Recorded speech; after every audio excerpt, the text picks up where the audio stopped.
This is how you can make your stress response or your reactive response a useful behavior or a useful train of thought.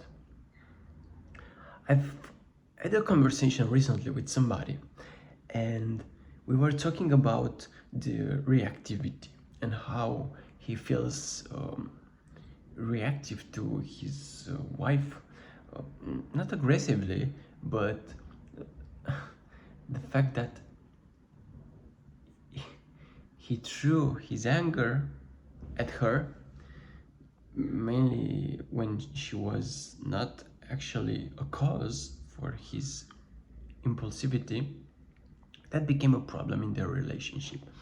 And I was talking to him about this and asking questions, and he suddenly got an insight. And this following insight is this, that where are the situations in which he forces to control himself? And he thought of those, and after this he realized that he actually didn't change a behavior that he wanted or he was forced to change, but he tried to actually force it, to cool it down. But our brains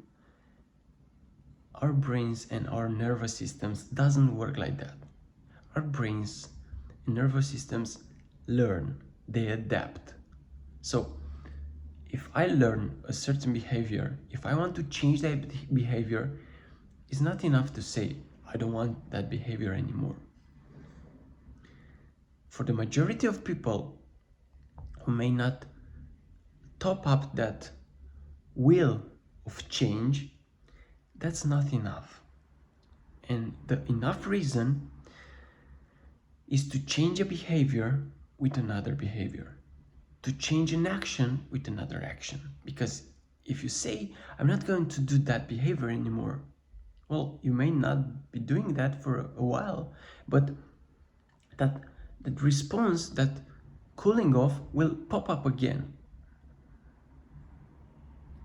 And this is because our brains learn to live in a certain way. If you say, I don't want to be like that anymore, for your brain, there's not clarity. Okay, if you don't want to be that way, how would you want to be?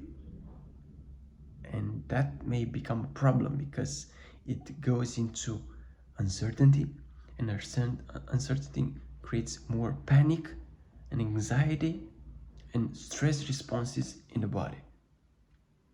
So whenever you want to actually change a behavior or change an action, try to change it with something else that may be useful or beneficial to you.